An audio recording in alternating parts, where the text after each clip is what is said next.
2 developers are facing thousands of dollars in fines due to sediment runoff in the Mulat Bayou. They polluted and they destroyed the bayou there and killed a lot of stuff. The cost each developer will need to pay to the state. Gunfire erupting in East Milton. We did recover the firearm from the vehicle, but we're still investigating. While the Santa Rosa County Sheriff's Office says a shooting at a home was a drug deal gone bad. A zone in the tropics being monitored for potential tropical weather has shifted. We'll find out the formation chance and how things are looking around here for the 4th of July. WEAR News at 10 starts now. Good evening and thank you for joining us. We begin with weather tonight. Our chief meteorologist Alan Strum joins us live from the Weather Center with more. Alan. Hey, good evening. Yes, we've seen a lot of wild, wet weather recently, and now we are going to be going through a change and falling into a drier weather pattern. How about that? Little cloud cover late tonight lingering around, and we had a couple little spots of rain, but not much. Most of this now is rolling out over the open waters, so you see just a few isolated showers. I'd look for mainly dry weather for the rest of tonight and right on through the day tomorrow. I mean, we really don't have any chance for rain tomorrow. Now, there is this zone too that I want to show you. We've been watching this as this is kind of shifted from an area that included the Gulf, the peninsula, and now is off the southeast coast. So it's an area where we could see tropical formation. The formation chance late tonight maintains at 40% through 7 days from what we had earlier today, but this whole area has sort of shifted away from us. We'll watch it. This could be into the weekend, maybe early next week that we see something, and we'll let you know about that. But in the meantime, around here, it's just a warm night. Temperatures are running between 80 and 85 degrees for most areas. Quite warm here. And as we take it through tomorrow and into the 4th of July, no rain whatsoever expected tomorrow. 4th of July, there's a little chance something may pop. I'm going to run the Futurecast. You'll see that in a little bit in the late night update to that. But look at this. Hot highs running between 90 and 95 here right on into the holiday. Thank you, Alan. Well, 2 developers in Santa Rosa County could soon find themselves in muddy waters. The Florida Department of Environmental Protection is issuing more than $264,000 in fines. DEP says this comes after concerns over sediment running off in the Mulat Bayou. This is the largest fine from the agency in a decade. Now, on an average day, you may not see much of the sediment in the water, but residents tell me it's rainfall that makes the issue worse. For Marcia Murray and many residents alike, they take pride in having the Mulat Bayou right in their backyards. We love the peace, the quiet, the animals, the habitat, the trees, and it's just sad to see what's happening now. Residents say that was the case until developers came to the neighborhood. I hate it, and my neighbors all hate it. Residents in the area say construction crews are responsible for red clay runoff into the bayou, discoloring the water and killing wildlife. My neighbor over there, Daniel, he don't even like to look out the back door because of all that. The Florida Department of Environmental Protection says construction sites along Damon and Furlong Drives are in violation of state environmental codes. It's an issue the agency says it has been monitoring for months. But today, DEP is holding the developers of those sites accountable. The agency is fining Kip Walker with Hanley Holdings more than $197,000. This is the largest stormwater fine from DEP in the last decade. Also, Thomas Cornelison with Furlong Lots and Developments LLC is being fined more than $67,000. Resident Pauline Grimes says you can't put a price on protecting the environment. Should be more. I'm sorry. They polluted and they destroyed the bayou there and killed a lot of stuff. It should probably be more. Walker was arrested and released on Tuesday for failing to obtain a permit from DEP. He was also arrested in March on the same charge. WEAR reached out to both Walker and Cornelison for comment but have not heard back. Along with those fines, DEP is requiring the developers to correct any paths that are leading sediment into the bayou. DEP says developers have about 2 weeks to agree to these terms. The agency says if developers don't sign the agreement, there will be further enforcement. Santa Rosa County issued its own fines against the developers last year. Officials say those fines were paid and the concerns have since been addressed and now meet county standards. One man is in jail tonight after what Santa Rosa County deputies say was a drug deal gone bad. The sheriff's office says there was a shooting at a home near the Piggly Wiggly on Highway 87. Deputies say a group of men went to the home to try and buy drugs. That's when the suspect tried to rob the men and then shot at them. Deputies say the group of men shot back and then drove off. The suspect barricaded himself inside the home and was eventually taken into custody. 3 men were also detained. We did recover the firearm from the vehicle, but we're still investigating. So right now, that's all we know. As soon as we get some updates and our investigators and crime scene get done, we can give a little bit more information. But right now, the scene is secure. There's no other issues. No injuries were reported in the shooting. The sheriff's office says more arrests are possible. A new record for the state of Florida. Governor Ron DeSantis has signed his 9th death warrant this year. If approved, it will be the most of any governor since the death penalty was reinstated in 1976. Now, this latest death warrant is for a former Eglin Air Force Base airman convicted of killing his wife and 2 children. WEAR's Sarah Gale has the story. It's a story that haunted Okaloosa County residents. The motivation was that he perceived everything as so hopeless about his wife having happiness or his children having happiness that he decided to end their misery by taking their lives. Edward J. Zakrzewski II was convicted of killing his wife and 2 children in their Mary Esther home in 1994. Reports say his wife had asked for a divorce not long before the murders. His wife Sylvia was beaten and strangled. His children butchered with a machete. The strange thing he told me was the first feeling he had was a momentary feeling of elation, as if it was a task well done. His son Edward was 7 years old. His daughter Anna, only 5. And then he called his children into the bathroom one by one to brush their teeth or perhaps some other kind of roux, and told me that his intent was to sever their spinal column. Zakrzewski took off after the crimes, turning himself in only after the case ran on national TV. In 1996, he pleaded guilty to 3 counts of first-degree murder, receiving 3 death sentences. Now, assuming it's not stopped by the courts, a date has been set for his execution, July 31st. Sarah Gale, WEAR News. According to court records, Zakrzewski has exhausted all state and federal appeals. The Okaloosa County Sheriff's Office recognized one of its citizens for their bravery. In December of 2024, Logan Matthews reported a suspicious man walking around his property. Deputy Kyle Hogan responded to the call and spotted the suspect, who then ran away. Matthews heard the commotion and ran toward the fleeing suspect to assist Deputy Hogan. He tackled the suspect and held him until the deputy took him into custody. The suspect was a convicted felon with a history of carjacking and was in possession of methamphetamine. The FBI's Gulf of America Homeland Security Task Force arrested a Russian immigrant this morning accused of being in the country illegally. Mobile FBI says he made 2 attempts to purchase a firearm in Baldwin County. And hip-hop mogul Sean Diddy Combs remains behind bars after a jury found him guilty on 2 counts, and the judge overseeing his case denied bail. Defense attorneys for Combs asked that he be released while he awaits sentencing. Sherelle Hubbard has the latest. I take full responsibility. Bail denied. Music mogul Sean Diddy Combs awaits his sentencing behind bars after a jury found him guilty on 2 counts of transportation to engage in prostitution. The judge citing Combs' history of violence as one reason why he declined to release Combs. Let Puffy go!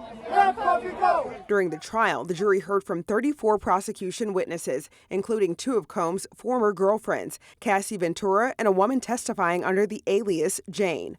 They testified Combs coerced them to engage in sexual encounters referred to as freak-offs or hotel nights. We would have liked to have seen convictions on the RICO charges and the sex trafficking charges, but Cassie prompted this investigation by the Southern District, and now Sean Combs stands before the court as a convicted felon. The jury delivered a mixed verdict, acquitting Combs of the most serious charges, sex trafficking and racketeering conspiracy. Supporters outside the court sported T-shirts that read, "A Freako is not a RICO." Today is a win. Today is a victory of all victories for Sean Combs and our legal team. Combs and his defense team celebrating the partial acquittal. Combs' family members waving to cameras while leaving the courthouse. Ventura's attorney also marking the end of a chapter in her life. She's moving on with her life. I'm Sherelle Hubbard reporting. Combs faces up to 20 years in prison for his conviction on the 2 prostitution charges. A hearing is set for next week to schedule his sentencing date. And coming up, proposed changes to chicken farming regulations could put small farms out of business. Download the WEAR News app now, sponsored by Forrest Jordan and Associates. First Warning Weather, sponsored by Pensacola State College.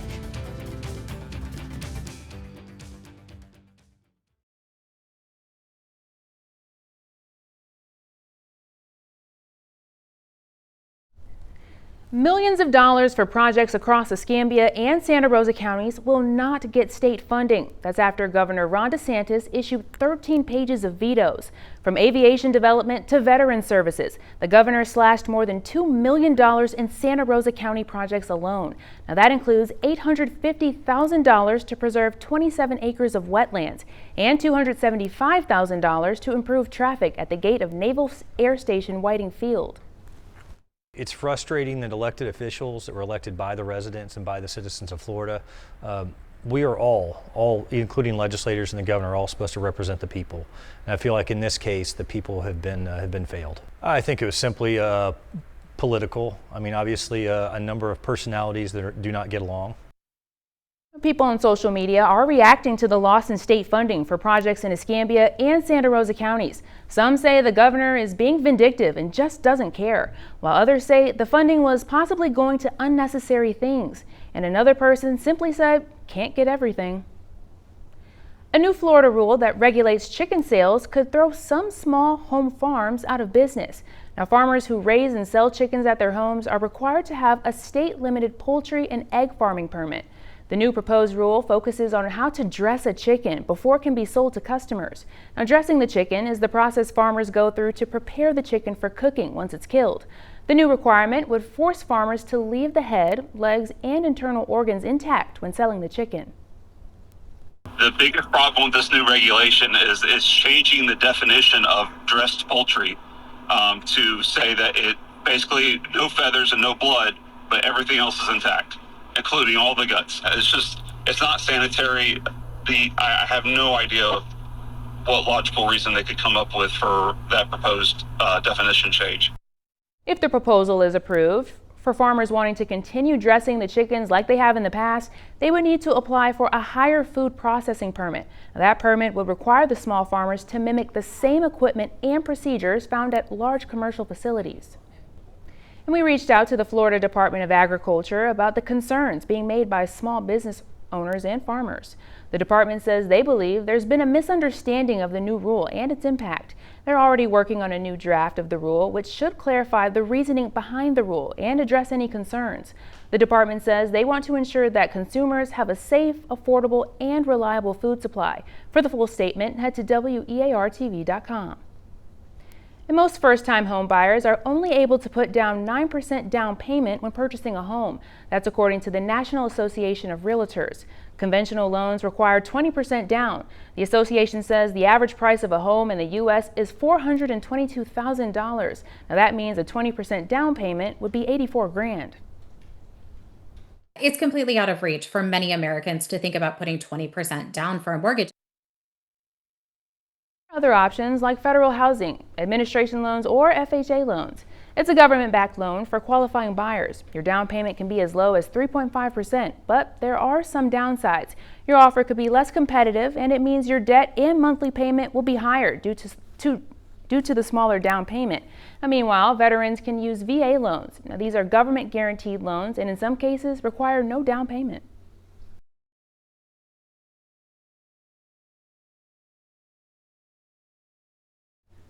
Well, electrocardiogram testing is now required for student athletes in Florida. It's called the Second Chance Act. Its goal is to prevent heart-related deaths in teens. The law requires Florida high school students to receive an EKG before playing sports. If it shows up normal, they're free to play. But if the test finds something, the student must be cleared by a cardiologist.